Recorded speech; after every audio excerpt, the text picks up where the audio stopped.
नमस्कार। आज की इस वीडियो में हम कक्षा 10वीं विषय हिंदी के अंतर्गत इकाई 7 देखेंगे।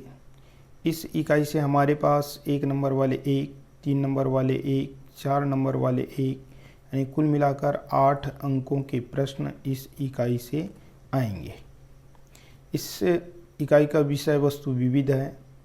इसमें कुल हमारे पास जो पाठ हैं, एक में आपके पास मध्यकालीन काव्य के अंतर्गत 2 पाठ इसमें समाहित की गई है।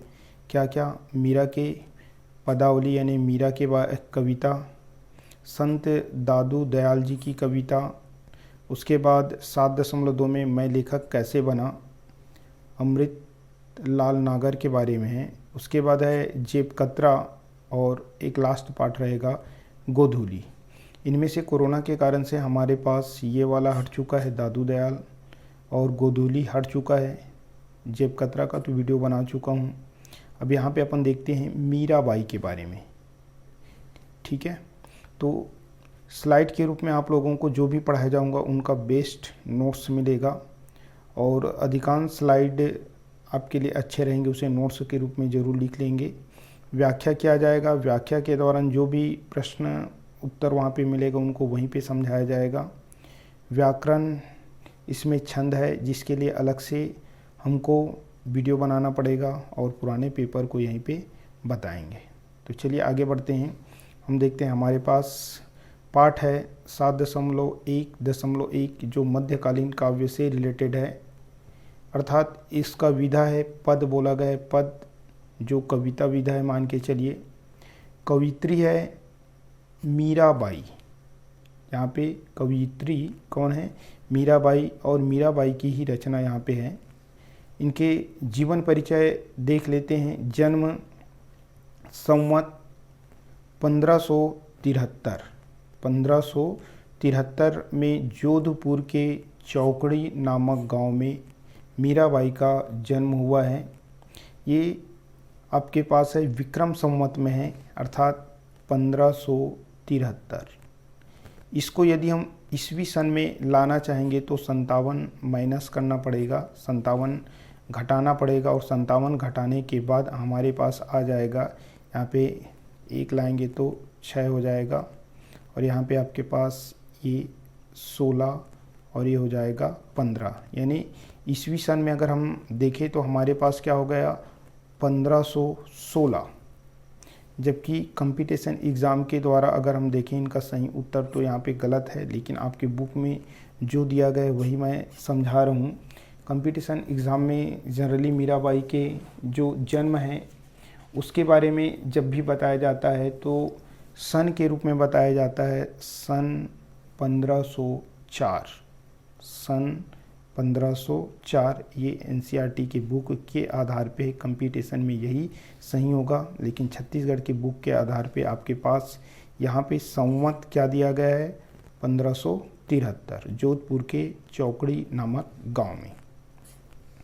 इनके परिवार के बारे में देख लेते हैं। पिता का नाम रतन सिंह ठाकुर, ससुर का नाम है राणा सांगा जो मेवाड़ का राजा था, पति जिसका नाम है भोजराज, और इनके गुरु का नाम है रैदास। तो इनको तो आपको ज़रूर याद रखना है इन चारों चीज़ों को। पिता का नाम रतन सिंह, बुक में दिया है कि नहीं दिया है पता नहीं, लेकिन ये तो ज़रूर आपको याद रखना है। ससुर राणा सांगा मेवाड़ का राजा, और यही राणा जो है इनको जहर का प्याला देता है। पति भोजराज, इनकी शादी हुआ आपका 1516 में हुआ, और 1516 में शादी होने के बाद सन 1516 में शादी हुआ, और शादी होने के 7 वर्ष बाद इनके पति की मृत्यु हो जाती है। पति के मृत्यु के कुछ ही वर्ष के पश्चात उनके पिताजी साथ ही साथ उनके ससुर जी का भी मृत्यु हो जाता है। यानी एक प्रकार से इसके जीवन जो है पूर्णतः कष्टों से भरा हुआ है।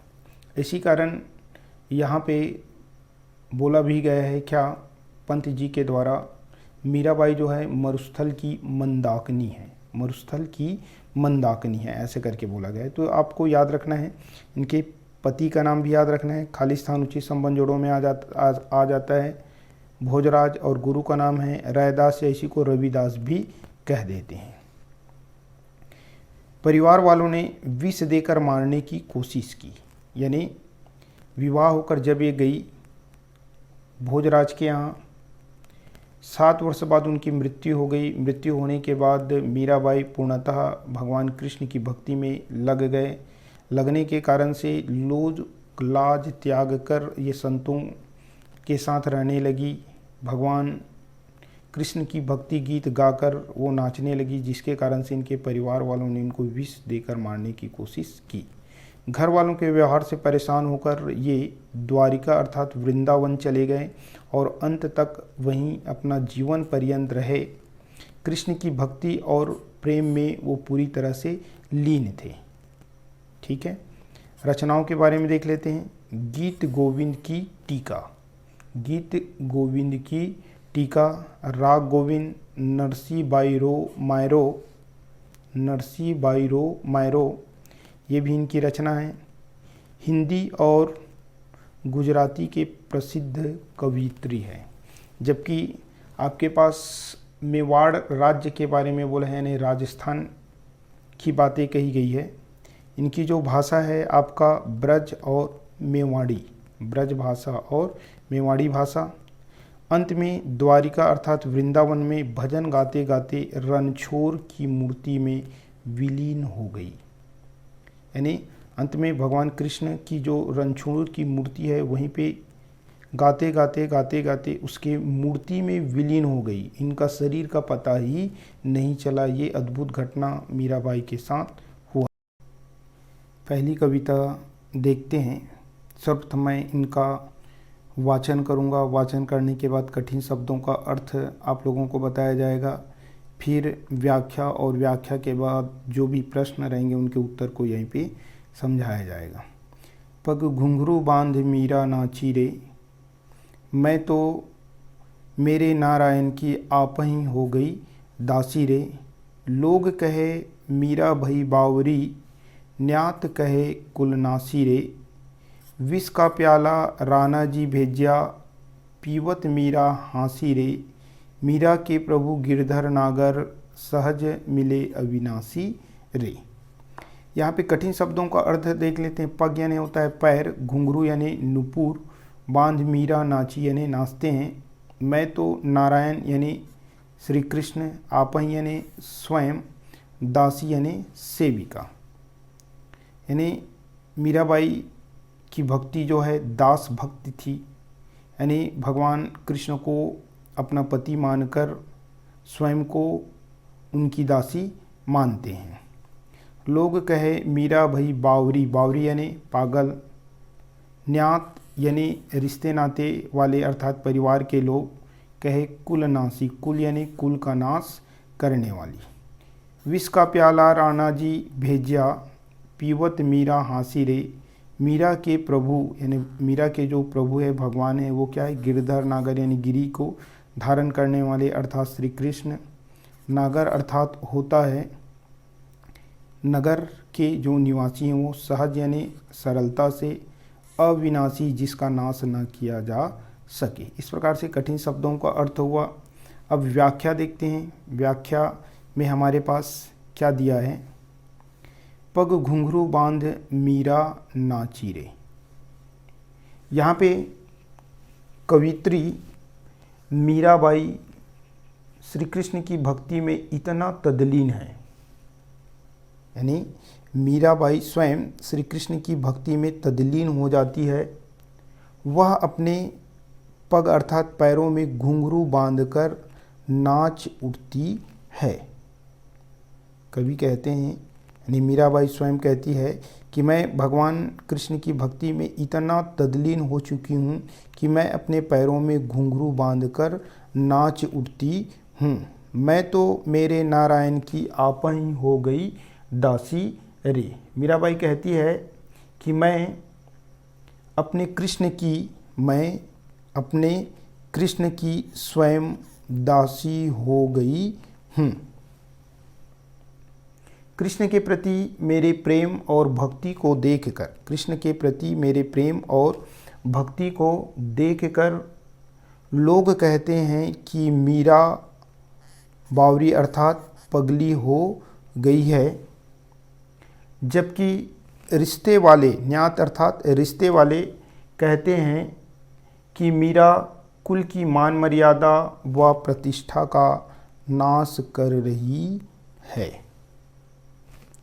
मीरा के व्यवहार से तंग आकर राणा जी ने विष का प्याला, अर्थात उनके ससुर राणा जी ने मीराबाई के लिए विष का प्याला भेजा ताकि वह मर जाए, लेकिन मीरा ने कृष्ण का नाम लेकर उस विष के प्याले को हंसते हंसते विष पान कर गई, यानी उस प्याले को पी गई।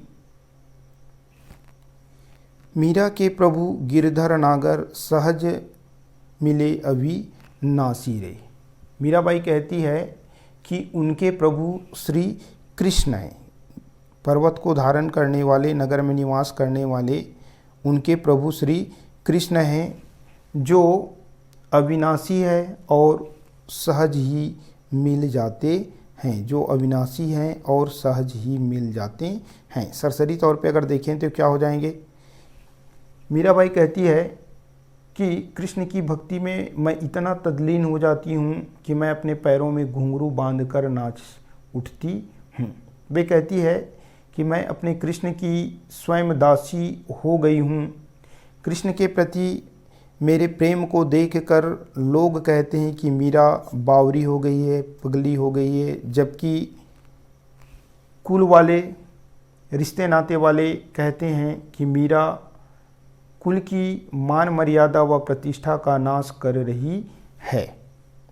मीरा के व्यवहार से तंग आकर उनके ससुर राणा जी विष का प्याला मीरा के पास भेजती है ताकि वह मर जाए, और मीराबाई जो है श्री कृष्ण का नाम लेकर उस विष के प्याले से विष पान हंसते हंसते कर लेती है और उनका कुछ भी नहीं होता है, वह बच जाती है। मीराबाई कहती हैं कि मेरे प्रभु श्री कृष्ण हैं, जो अविनाशी है और सहज ही मिल जाते हैं। इससे संबंधित आपके प्रश्न हैं, आपके पास प्रश्न पहला जो आपके बुक में है, अपने पदों में मीराबाई खुद को दासी कहती है, खुद को दासी कहती है, ऐसा कहने के पीछे क्या आशय है? उत्तर होगा आपके पास, मीराबाई श्री कृष्ण की अनन्य भक्त है, कृष्ण को अपना पति परमेश्वर मानती है, इसलिए वह खुद को दासी कहती है। दासी यानी सेविका। वो भगवान कृष्ण को पति परमेश्वर मानती है और पति परमेश्वर मानने के कारण खुद को उनकी दासी कहती है। वह कृष्ण की सेवा में अपना जीवन व्यतीत करना चाहती है तथा संपूर्ण जीवन कृष्ण की भक्ति में समर्पित करना चाहती है। ठीक है, आगे बढ़ते हैं। इसी में आपके पास प्रश्न क्रमांक 5, राणा ने मीरा को विष का प्याला क्यों भेजा और मीराबाई उस विष को पीते हुए क्यों हंसी? अपने विचार लिखिए। तो यहाँ पे है आपके पास, मीराबाई कृष्ण की भक्ति में लीन होकर नाचने गाने लगी, साधु की संगति करने लगी, जिनसे कुल की मान मर्यादा व प्रतिष्ठा दांव पर, कुल की मान मर्यादा और प्रतिष्ठा को दांव पर लगा दिया। उनके व्यवहार से तंग आकर राज परिवार वालों ने विष देकर मारने की कई बार कोशिश की, लेकिन वे सफल नहीं हो सके। मीराबाई कृष्ण की भक्ति में इतना डूबी रहती थी कि उन्हें जब राणा ने विष का प्याला भेजा तो वे उसे चाणामृत समझकर हंसते हुए पी गई।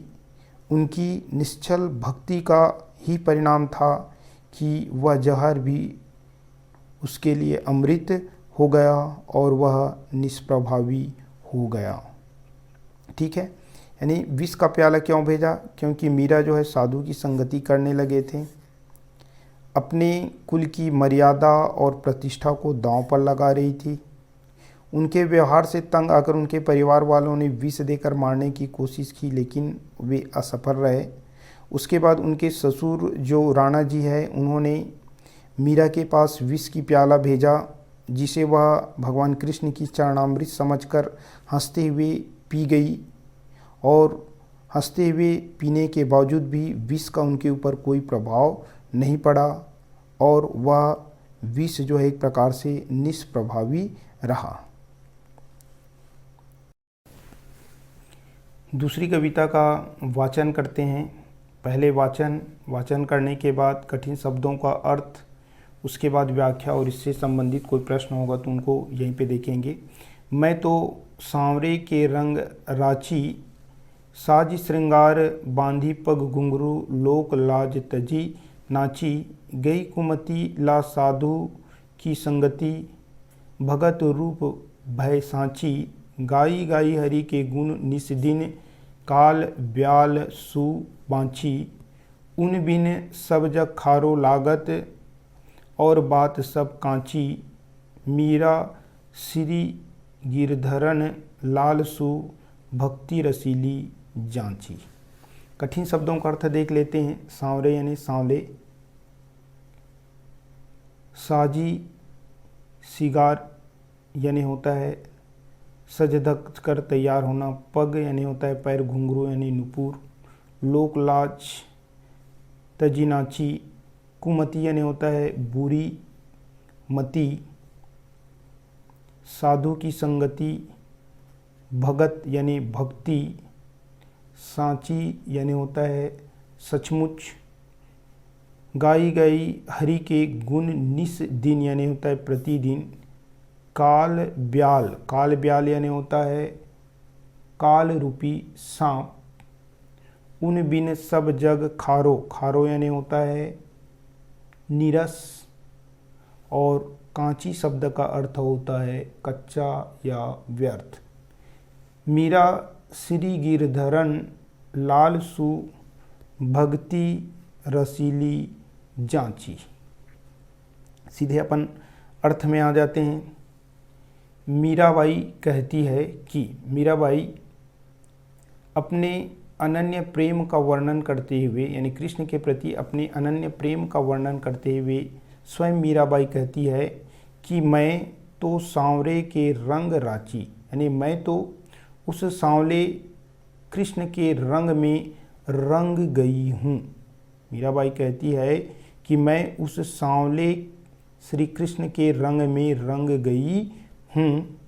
साज श्रृंगार बांधी पग घुंघरू, यानी सज धज कर अपने पैरों में घुंघरू बांधकर, सज धज कर अपने पैरों में घुंघरू बांधकर, सारे लोक लाज का त्याग कर, लोक लाज तजी नाची, यानी सारे लोक लाज का त्याग कर मैं कृष्ण की रंग में रंग कर नाच उठी हूँ। ठीक है, यहाँ पे शुरू में तो बोल दिया, मीरा कहती है कि मैं सांवले श्री कृष्ण के रंग में रंग गई हूँ।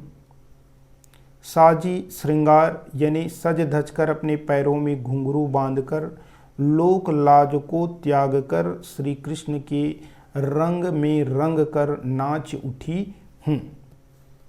गई कुमति ला साधु की संगति, भगत रूप भय सांची, सांची यानी सचमुच, भगत यानी भक्ति बताया। तो यहाँ पे क्या हो जाएगा, मेरी कुमति गई कुमति, यानी मेरी कुमति यानी बुरी मति जो है वो चली गई, यानी उनका नाश हो गया है। मैंने साधु की संगति से, मैंने साधु की संगति में जीवन का जो मर्म है उनको जान गई हूँ, यानी एक प्रकार से जीवन का मर्म ग्रहण कर चुकी हूँ।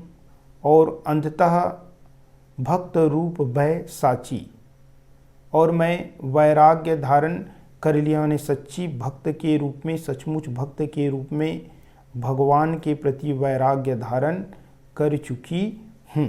तो यहाँ पे क्या हो जाएगा, मेरी कुमति का नाश हो चुका है, मेरे कुमति का नाश हो चुका है। मैंने साधु की संगति में जीवन का मर्म को जान लिया है, यानी कुमति मेरे अंदर आ गई है। अंततः वैराग्य धारण कर लिया है। अब बता रहे हैं, गाई गाई हरि के गुण निस दिन काल व्याग सु बाँची। यहाँ पे क्या बता रहे हैं, अब मैं गाई यानी प्रतिदिन, निस दिन यानी होता है प्रतिदिन, अब मैं प्रतिदिन श्री कृष्ण के गुणों की गान करती हूँ। मैं श्री कृष्ण के गुणों की, हरि के यानी कृष्ण, मैं श्री कृष्ण के गुणों की क्या करती हूँ, गान करती हूँ। काल रूपी सर्प की दस से मैं परिचित हूँ। काल व्याग यानी होता है काल रूपी जो सर्प है उसकी दस से मैं परिचित हूँ। उन बिन सब जग खारो लागत। मीराबाई कहती है कि कृष्ण के बिना सारा संसार मुझे नीरस लगता है। खारो यानी नीरस। कृष्ण के बिना सारा संसार मुझे कैसे लगता है, नीरस लगता है। और बात सब कांची, एक वही सच है, एक वही सच है और बाकी सभी बात क्या है, व्यर्थ है। मीरा श्री गिरधरन लाल सु भक्ति रसीली सांची। मीराबाई कहती है कि श्री कृष्ण की भक्ति में डूबकर, श्री कृष्ण की भक्ति में डूब कर असीम आनंद में डूब गई है। रसीली यानी रसों से युक्त आनंद में डूब गई है। उन्हें किसी भी लोक मर्यादा का मान नहीं है। ठीक है, यहाँ पे क्या बोले हैं, एक बार पुनः हम सरसरी तौर पे देख लेते हैं। शुरू के दो पंक्ति में कहा है कि मैं सांवले श्री कृष्ण की रंग में पूरी तरह से रंग चुकी हूँ। सज धज कर अपने पैरों में घुंघरू बांधकर लोक लाज की त्याग छोड़कर कृष्ण के रंग में रंग कर नाच उठी हूँ। अंतिम दो लाइन में यहाँ पे क्या बताने का प्रयास किया है, मीराबाई कहती है कि मैंने साधुओं की संगति की और साधु की संगति करने के कारण से मेरे अंदर जो कुमति थी, जो बुरी विचार थी, उनका नाश होकर मेरे अंदर सुमति आ चुकी है। भगत रूप भय सांचिए, मैं भगवान कृष्ण की सचमुच भक्ति करने लगी हूँ। गाई गई हरि के गुण निस्तीन, मैं प्रतिदिन हरि के यानी श्री कृष्ण के गुण गा गा कर नाचती हूँ। काल व्याग सु बाँची यानी काल रूपी सर्प की दस से मैं परिचित हूँ। अतः श्री कृष्ण के बिना जग यानी संसार मुझे नीरस लगता है और बात सब सांची। इस संसार में कृष्ण ही मुझे सच्चे लगते हैं और बाकी सभी चीज़ें व्यर्थ लगते हैं, झूठे लगते हैं। मीरा श्री गिरधरण लालसु। मीराबाई कहती हैं कि मैं प्रभु श्री कृष्ण की दासी हूँ, भक्ति रसीली जांची, और उसकी भक्ति से यानी भगवान श्री कृष्ण की भक्ति में डूबने से उन्हें असीम आनंद की अनुभूति होती है। मीराबाई श्री कृष्ण की भक्ति में डूबकर असीम आनंद में डूब गई है। उन्हें किसी भी लोक मर्यादा का मान नहीं है। इस प्रकार से इनका व्याख्या हुआ। इससे संबंधित प्रश्न क्रमांक 2 आपके बुक के आधार पे, गई कुमति लई साधु की संगति से कवि का क्या आशा है, लिखिए। गई कुमति लई साधु की संगति से कवि का आशा है कि मीराबाई ने साधु की संगति में जीवन का मर्म ग्रहण कर लिया है, जिससे उनके कुमति का नाश यानी बुरी मति का नाश हो गया है और उसके अंदर सुमति यानी सुंदर विचार आ गई है। अब तक वे संसार के माया मोह में फंसी थी, लेकिन अब संज्ञान प्राप्त हुआ तो उन्होंने श्री कृष्ण की भक्ति में स्वयं को लीन कर ली है। यानी कहने का अर्थ यह है कि मीराबाई गई कुमति साधु की संगति, यानी साधु की संगति करने के कारण उनके अंदर जो कुमति थे, बुरे विचार थे, वो नष्ट होकर उनके अंदर सुमति यानी अच्छे विचार आ गए हैं। इतने दिनों तक वो सांसारिक माया मोह में फंसी थी, उस सांसारिक माया मोह को त्याग कर कृष्ण की भक्ति में वो लीन हो गई है। आगे देखते हैं तीसरी कविता, बसो मोरे नयनन में नंदलाल। मोहनी मूर्ति सांवरी सुरति नैना बसे विशाल। अधर सुधारस मुरली राजत उर बैजंती माल। क्षुद्र घंटिका कटी तट शोभित नुपुर सबद रसाल। मीरा प्रभु संतन सुखदाई भगत बच्छल गोपाल। कठिन शब्दों का अर्थ देख लेते हैं। बसो मोरे यानी मेरे, नयनन नयनन यानी नेत्र, में नंदलाल नंद के लाल अर्थात कृष्ण। मोहनी यानी मन को मोहने वाले, मूर्ति यानी होता है मूर्ति यानी मूर्ति या एक प्रकार से कह सकते हैं छवि। सांवरी सुरति, नैना नैना यानी नेत्र, बने विशाल विशाल यानी विशाल। अधर अधर यानी होता है होंठ। सुधारस यानी अमृत रस से युक्त। मुरली राजत, उर उर यानी होता है हृदय। बैजंती माल, क्षुद्र यानी छोटी सी। घंटिका घंटिका यानी होता है घंटी। कटी कटी यानी होता है कमर। तट शोभित, नुपुर सबद रसाल, नुपुर यानी होता है एक प्रकार से घुंघरू कह सकते हैं। सबद यानी शब्द, रसाल यानी आनंद से युक्त। मीरा प्रभु संतन सुखदाई, संतों को सुख देने वाले। भगत यानी भक्त। बच्छल यानी होता है वत्सल, वत्सल यानी माता पिता के बीच जो प्रेम होते हैं वो प्रेम। गोपाल यानी छोटा बालक। तो यहाँ पे कठिन शब्दों का अर्थ हो गया। अब सीधे हम इनकी व्याख्या में आ जाते हैं। मीरा को अपनी आँखों में, यानी मीराबाई कहती है कि कृष्ण को अपनी आँखों में बसा लेने की बात कहते हुए मीरा क्या कहती उनके बारे में बता रहे हैं। नयनन यानी नेत्र में, यानी मीराबाई भगवान कृष्ण को अपने आँखों में बसा लेने की बात करते हुए कहती है। क्या कहती है? बसो मोरे नयनन में नंदलाल।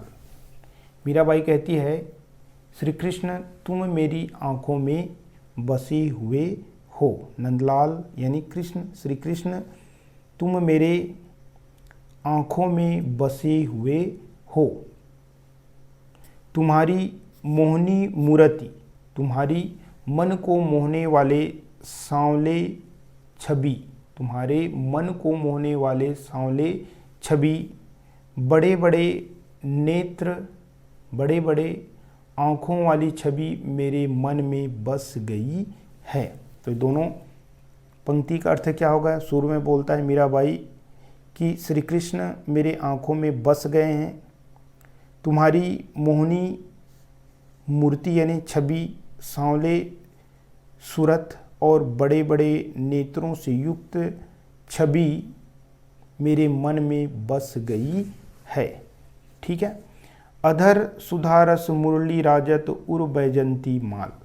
इन पंक्तियों को भी केयर करना। अधर यानी होता है होंठ, सुधारस, सुधारत यानी अमृतमय रस, मुरली यानी मुरली राजत। मीराबाई कहती है कि अमृतमय रस से भरे हुए, अमृतमय रस से भरे हुए तुम्हारे अधर अर्थात होंठ पर मुरली विराजमान है। राजत यानी सुशोभित हो रहे हैं। ठीक है, यानी अमृतमय रस से भरे हुए तुम्हारे होंठ पर मुरली विराजती है। उर यानी होता है हृदय, और तुम्हारे हृदय में बैजंती माला सुशोभित होती है, यानी आपके हृदय में बैजंती की माला आपने धारण किए हुए हैं। क्षुद्र घंटिका कटी तट शोभित, क्षुद्र, क्षुद्र यानी क्या बताया मैं आपको, छोटी सी, घंटी, कटी, कटी यानी कमर, तट शोभित यानी छोटी सी घंटी आपके कमर पर सुशोभित हो रही है। नुपुर शबद रसाल, नुपुर जिनके नुपुरों की ध्वनि से सारा वातावरण में रस घोल रही है। ठीक है, यानी छोटी सी घंटी उनकी कमर पर सुशोभित हो रही है और उस घंटी से जो निकलने वाली आवाज़ है सारे वातावरण को क्या कर रही है, एक प्रकार से सारे वातावरण में रस घोल रही है। मीरा प्रभु संतन सुखदाई, मीरा बाई कहती है श्री कृष्ण या वह बाल गोपाल रूप, श्री कृष्ण के जो बाल गोपाल रूप है, गोपाल यानी लड्डू गोपाल जो बोलते हैं ना, वही मीराबाई कहती है श्री कृष्ण या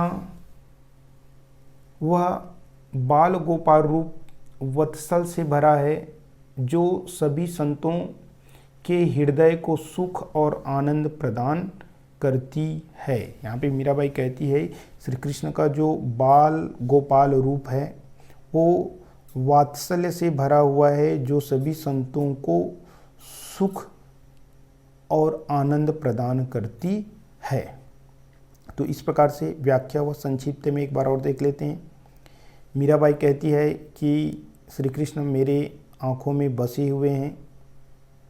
श्री कृष्ण की जो सांवली सूरत है, मन को मोहने वाले जो सांवरी सूरत और उनके जो बड़े बड़े नेत्र है, उन बड़े बड़े नेत्रों से नेत्र जो है मेरी छवि में विराजमान हो गए हैं, बस गए हैं।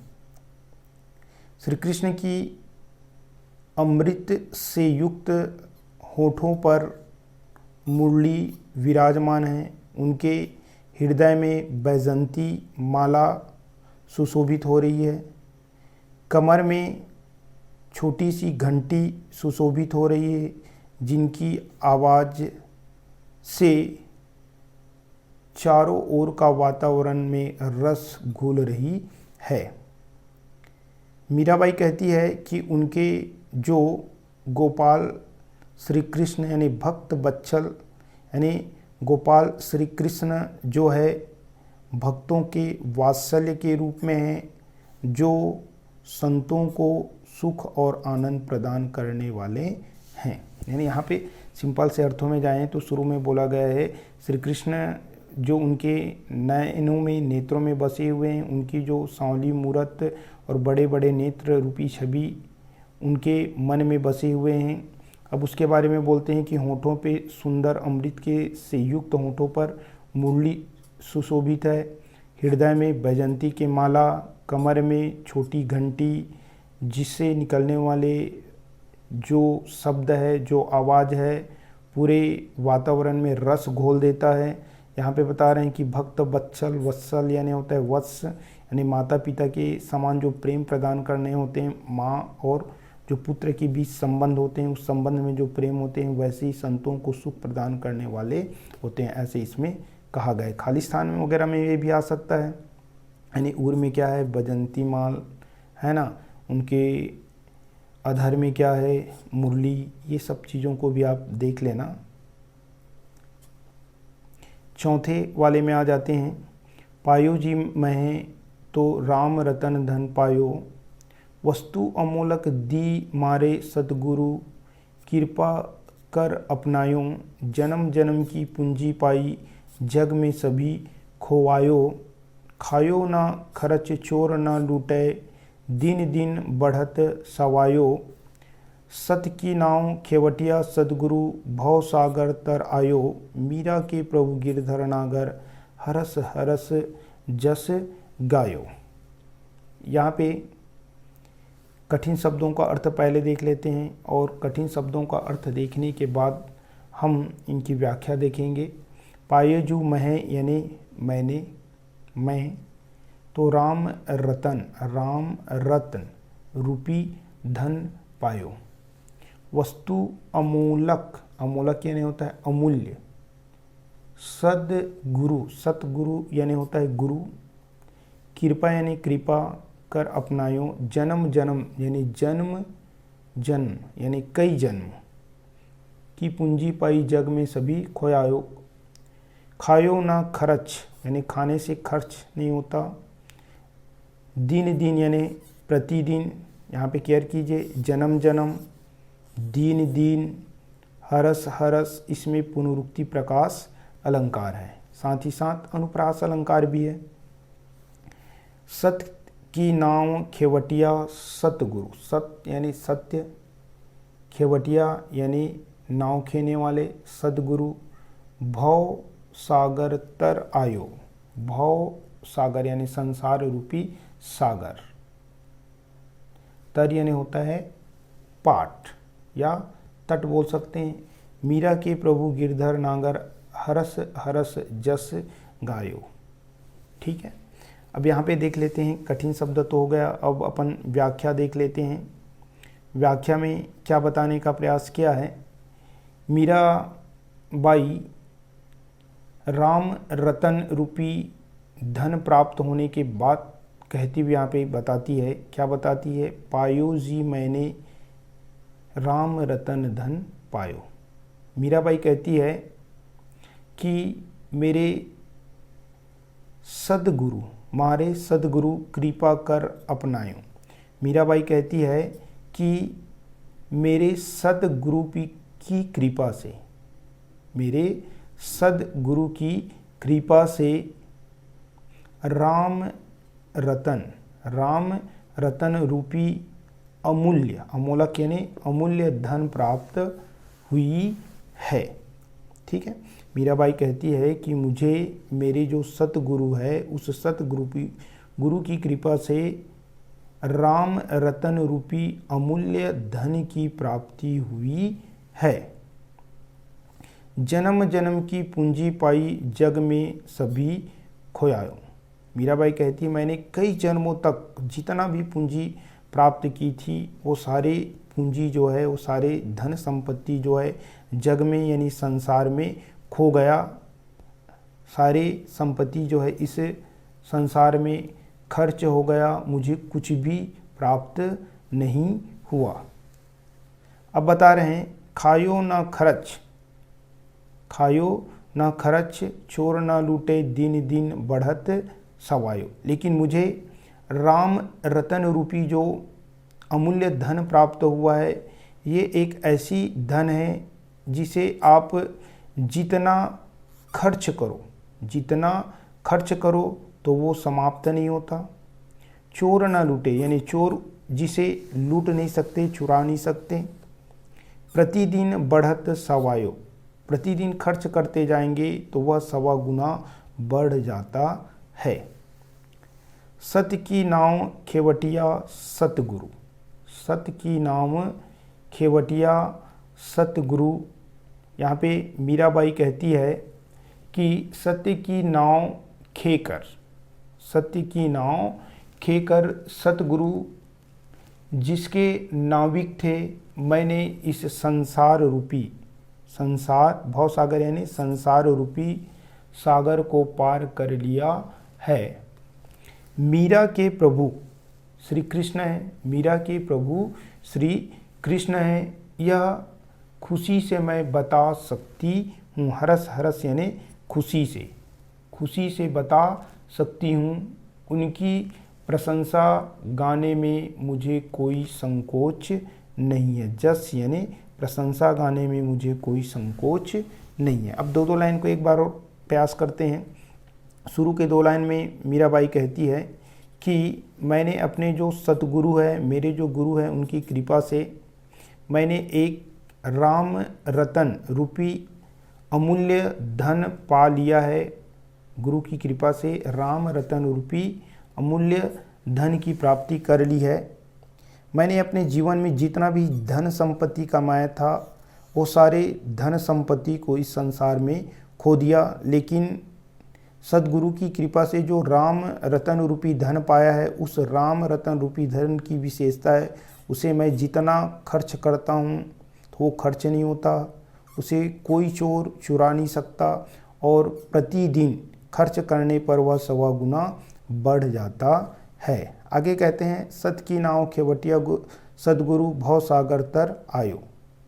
मीराबाई कहती है कि सत्य की नाव को खेकर सतगुरु जिसके नाविक है, मैंने बोलते हैं कि सत्य की नाव खेवटिया सदगुरु, सत्य की नाव खेकर जिसके खेने वाले सतगुरु थे, उसके माध्यम से मैंने भव सागर तराया, यानी भव सागर को पार कर लिया है, यानी संसार रूपी समुद्र को मैंने पार कर लिया है। आगे बोलते हैं मीरा के प्रभु गिरधर नागर।